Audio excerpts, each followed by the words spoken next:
નમસ્કાર મારા વાલા વિદ્યાર્થી મિત્રો, સ્વાગત છે તમારું। આજે મિત્રો વાત કરીશું ધોરણ 11માં મનોવિજ્ઞાનની આપણી તૃતીય વાર્ષિક પરીક્ષા જે મિત્રો 50 ગુણની લેવામાં આવનાર છે તેના એસવીએસ કક્ષાના પેપરનું આપણે સોલ્યુશન કરીશું। તમારી આવનારી એક્ઝામમાં પણ તમને આ વિડીયો ઉપયોગમાં આવશે।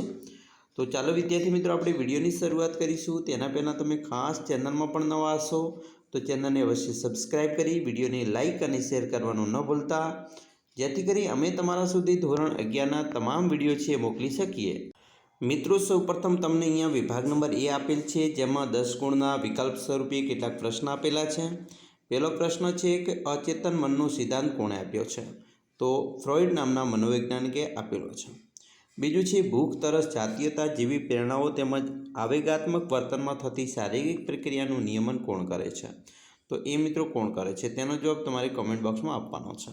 ખાસ કરીને મિત્રો એ વિકલ્પ સ્વરૂપે કેટલાક પ્રશ્નો છે, તેમાં ત્રીજો પ્રશ્ન છે આપણા પૂર્વજો પાસેથી મળેલા શારીરિક અને મનોવૈજ્ઞાનિક લક્ષણોના અભ્યાસને શું કહેવાય? તેને આપણે મનોવિજ્ઞાન કહીએ છીએ। ચોથું છે કોના મતે વિકાસની પ્રક્રિયામાં ક્રમિક પણ છે અને સતત ચાલતી પ્રક્રિયા પણ છે? તો એ મિત્રો જવાબ કોમેન્ટ બોક્સમાં અવશ્ય આપજો।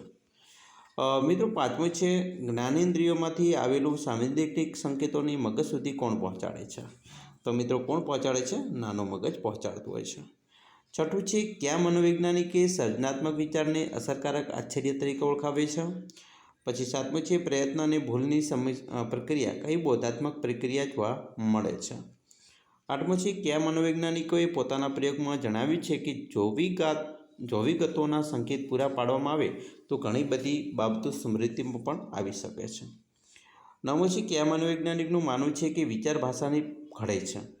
અને 10મું છે કોના મત મુજબ વ્યક્તિની ટેવો કરતાં તેના વ્યક્તિત્વ ગુણો વધુ વ્યાપક હોય છે? મિત્રો આ જવાબો છે, ખાસ સોલ્યુશન કરી લેજો। વિભાગ બી ઉપર જઈશું, તેની અંદર મિત્રો એક વાક્યમાં જવાબ આપવાના છે। પ્રશ્ન નંબર મિત્રો 1 છે મુલાકાત એટલે શું? મુલાકાત એટલે મિત્રો રૂબરૂ મોટામોટની વાતચીત। 12મું છે વાસ્તવિક કલ્પના એટલે શું? વાસ્તવિક કલ્પના એટલે મિત્રો નવા પદાર્થો, નવી પરિસ્થિતિઓ કે નવી ઘટનાઓનું ભવિષ્ય માટેની યોજનામાં રૂપમાં મનમાં સર્જન કરવું। 13મું છે ક્રમિક સ્થાન વક્રના અધ્યયનથી ટૂંકા ગાળાની સ્મૃતિના અસ્તિત્વને દર્શાવવા કયા પ્રકારની સાબિતી મળતી હોય છે?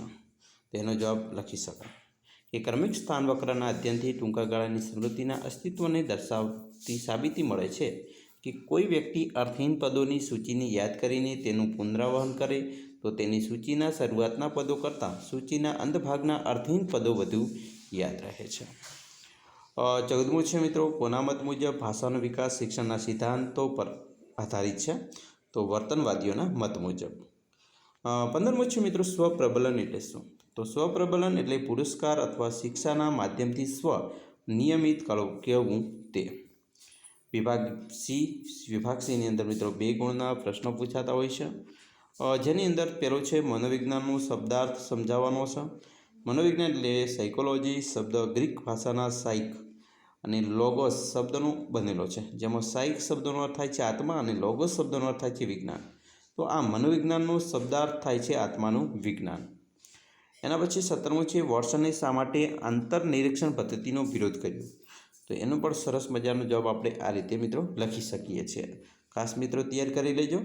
18મું છે પ્રયોગમાં પુનરાવર્તન એટલે શું? તો મિત્રો પુનરાવર્તન એટલે શું એના વિશે પણ મિત્રો સરસ મજાનો જવાબ આપેલો છે, ખાસ તૈયાર કરી લેવાનો છે। 19મું છે પૂર્વ ક્રિયાત્મક તબક્કાની સમજૂતી આપતું જીન પિયાજે ઉદાહરણ આપો। તો જીન પિયાજેનું ઉદાહરણ મિત્રો અહીંયા સમજૂતી સાથે તમે જોઈ શકો છો। 20મું છે બાળકની જાતિ નક્કી કરવામાં પુરુષના પ્રજનન કોષનું રંગસૂત્ર કઈ રીતે નિર્ણાયક બનતો હોય છે? તો તે પણ મિત્રો સરસ મજાનો જવાબ છે, ખાસ વાંચી લેવાનો છે અને તૈયાર કરવાનો છે। 21મું છે સ્વાદુપિંડનું કાર્ય સમજાવો। તો સ્વાદુપિંડનું શું કાર્ય છે? તો એના વિશે પણ મિત્રો સરસ મજાનો જવાબ આપણે મેળવી શકીએ છીએ અહીંથી। 22મું છે સાંવેદનિક સ્મૃતિની કઈ વિશેષતા માટે મનોવૈજ્ઞાનિકમાં સર્વસંમતિ જોવા મળે છે? તો એના વિશે પણ મિત્રો જવાબ આપેલો છે। 30મું છે બોલવાની ક્રિયામાં કયા કયા કૌશલ્યોનો સમાવેશ થાય છે? તો એના વિશે પણ મિત્રો સરસ મજાનો જવાબ આપણે જોઈ શકીએ છીએ અને લખી શકીએ છીએ। 24મું છે પ્રત્યાયન કારણરૂપ તેમજ પરિણામરૂપ હોય છે, તેનું ઉદાહરણ આપવાનું છે। અને 24મો પ્રશ્ન છે સ્વનિયમનનો અર્થ આપો। મિત્રો દરેક પ્રશ્ન તમારા માટે મોસ્ટ આઈએમપી બની રહેશે, ખાસ મિત્રો સોલ્યુશન કરજો। વિભાગ ડીમાં મિત્રો તમને 3 ગુણમાં એક પ્રશ્ન પૂછાશે, જેમાં સૌપ્રથમ ટૂંક નોટ લખવાની છે.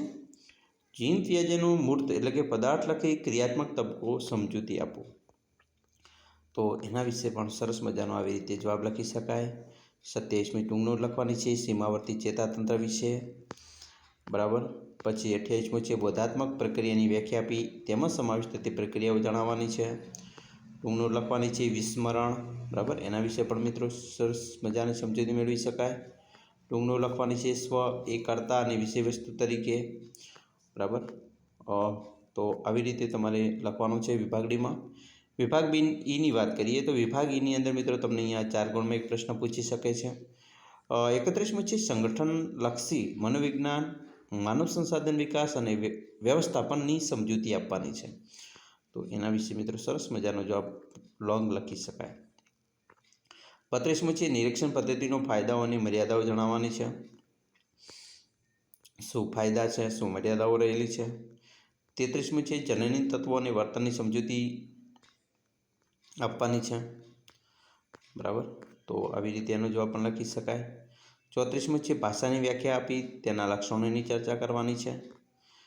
કેવા લક્ષણો મિત્રો આવે છે ભાષાની અંદર, તો એનો પણ જવાબ આવી રીતે લખી શકાય. તો આ રીતે તમારું પ્રશ્નપત્ર મિત્રો પૂછી શકે છે. આશા રાખીએ છીએ તમને આપણો વિડીયો ખૂબ જ ગમ્યો હશે. વિડીયો ગમ્યો હોય તો મિત્રો લાઇક, શેર અને સબસ્ક્રાઈબ કરવાનું પણ ન ભૂલતા.